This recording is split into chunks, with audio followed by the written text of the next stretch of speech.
During the Twilight Accords Summit on Meridian's Rest, multiple galactic powers negotiated territorial boundaries after decades of conflict. Among attendees was Queen Lyanna Starborn of the Veyran Sovereignty, whose realm desperately needed successful negotiations. The Veyrans were an ancient species with rigid cultural protocols, including laws about honor, debt, and obligation that seemed archaic to others, but remained absolutely binding within their society. The human delegation included Lieutenant Commander Marcus Drake, a veteran Special Forces operator present in protective capacity for human diplomatic personnel, not expecting to become entangled with alien royalty.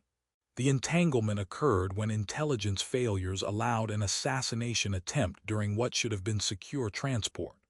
The attack was coordinated, multiple assailants, advanced weapons, inside knowledge of protocols. Queen Lyanna's personal guards were overwhelmed. She would have been killed if Marcus hadn't been conducting routine security sweeps in the area. His intervention was tactical rather than heroic.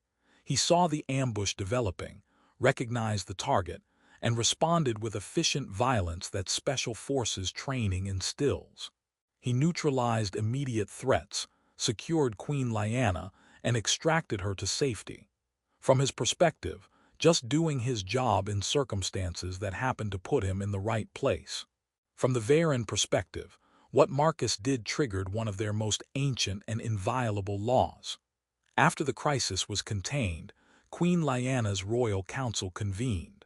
The human delegation expected formal thanks, maybe diplomatic commendation. Instead, the Veyran Council announced something shocking. By ancient law, anyone who saves the monarch's life becomes bound to protect it forever, elevated to royal protector, a sacred duty superseding all previous obligations. Marcus's response was immediate and pragmatic. With respect to Veyran customs, I'm a human military officer with existing obligations to my own government. I can't become permanent bodyguard to an alien queen because I stopped an assassination attempt. But the Veyran Council was immovable. The law was absolute, exceptions would dishonor both Queen and Marcus, and refusing would be interpreted as rejection of Veyran sovereignty. The diplomatic complications were severe. The human delegation couldn't order Marcus to refuse without creating an interstellar incident. But they also couldn't let one of their officers be permanently conscripted into foreign service based on ancient laws. Queen Lyanna addressed Marcus directly. I understand this is not what you expected or wanted. The law that binds you is ancient and inflexible. I did not ask for your intervention, and I do not wish to force your service. But if you refuse, it will be interpreted as rejection of my legitimacy, and could destabilize my realm when we can least afford instability. The compromise was uncomfortable. Marcus would accept the position with understanding that duties would be framed as temporary assignment, that human command would work with Veyran authorities to eventually transition the role. The arrangement was diplomatic fiction everyone knew was fiction. Once Marcus accepted, Veyran law made it effectively permanent, but it provided face-saving framework. What no one fully appreciated was how seriously Veyran culture took the royal protector role. It wasn't just bodyguard duty. It was complete integration into the monarch's life, presence during all state functions and private moments, responsibility for not just physical safety, but advising on security implications of political decisions. Marcus found himself drawn into Queen Lyanna's world far beyond standard protection details. The immersion forced both to confront reality of their situation. For Marcus, it meant witnessing the crushing pressure Lyanna operated under, a young queen trying to rebuild her realm while navigating treacherous politics where assassination attempts were apparently just another negotiation tactic. For Lyanna, it meant constant proximity to someone who saw her not as untouchable monarch, but as the person behind the crown, someone who saved her not because of position, but simply because she was in danger.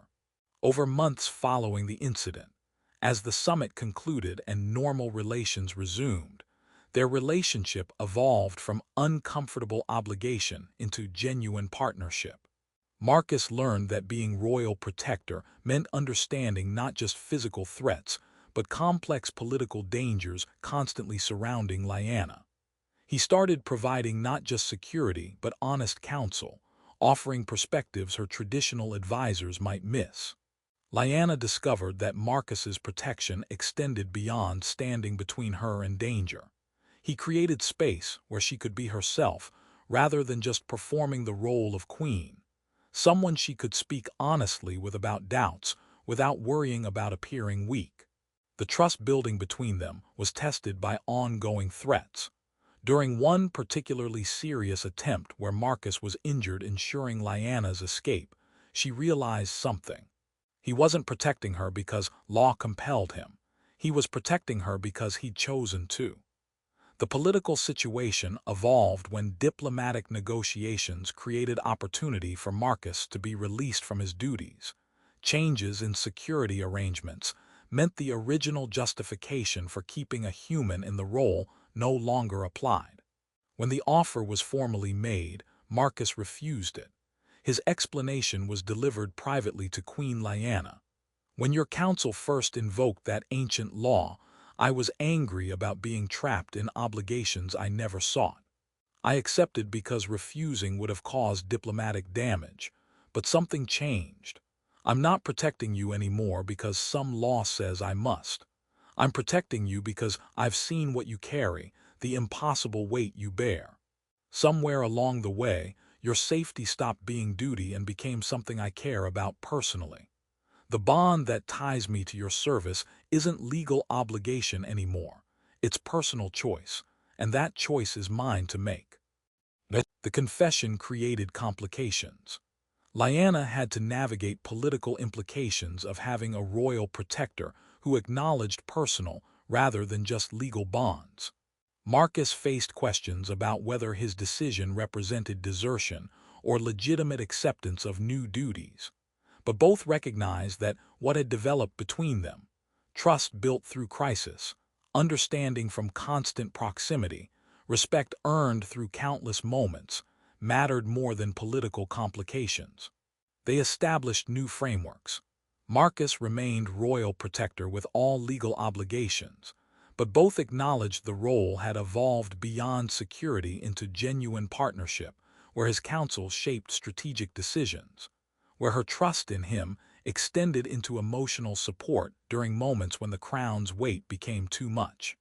During a state function, Queen Lyanna deviated from prepared remarks. When Lieutenant Commander Drake saved my life, ancient law bound him to my service. That law was created to honor those who prove loyalty through action. But what it could not anticipate was that forced service could evolve into chosen partnership. My protector has been offered release with honor, and he has refused.